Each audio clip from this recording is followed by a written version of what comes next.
मृत्यु, जिससे देवता भी कांपते हैं। लेकिन अगर कोई ऐसा हो जो समय को भी चुनौती दे दे, जो युगों के पार खड़ा रहे। आप देख रहे हैं टाइमलेस रॉयल्स, और आज हम शुरुआत कर रहे हैं उस रहस्य की जिसे सनातन परंपरा कहती है। चिरंजीवी, वे जो अभी भी है। हिमालय की बर्फीली ऊंचाइयों में एक तपस्वी खड़ा था। उसकी साधना इतनी प्रचंड थी कि आसपास की प्रकृति जैसे थम गई थी। अचानक आकाश चीरती हुई एक दिव्य उपस्थिति उतरी, स्वयं महादेव। तपस्वी ने एक वर मांगा, धर्म की रक्षा के लिए दिव्य अस्त्र। लेकिन महादेव ने कहा, शक्ति पाने से पहले योग्यता सिद्ध करनी होगी। और फिर देव और मानव के बीच ऐसा युद्ध हुआ जिसकी कंपन से धरती डगमगा उठी। दिन बीतते गए, प्रहार बढ़ते गए, देवता भी भयभीत हो उठे। अंततः जब परीक्षा पूरी हुई, महादेव मुस्कुराए। उन्होंने कहा, तुम योग्य हो। और उन्होंने उसे प्रदान किया दिव्य परशु। वो तपस्वी थे, भगवान परशुराम। कहा जाता है उन्होंने अधर्म के विरुद्ध पृथ्वी को कई बार संतुलित किया।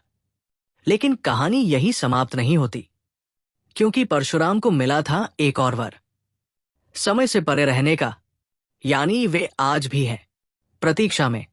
अब चलते हैं महाभारत के अंतिम दिनों की ओर। युद्ध समाप्त हो चुका था, लेकिन प्रतिशोध की आग बाकी थी।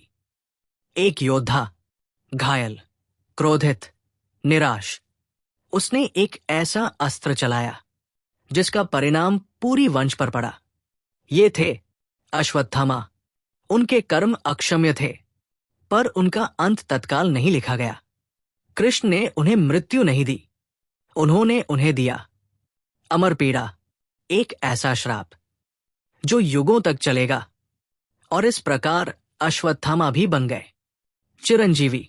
लोक कथाएं कहती हैं कि वे आज भी भटकते हैं, कभी किसी मंदिर में, कभी किसी पहाड़ी क्षेत्र में, एक रहस्यमयी साधु के रूप में। क्या ये विश्वास है या कोई छिपा हुआ इतिहास?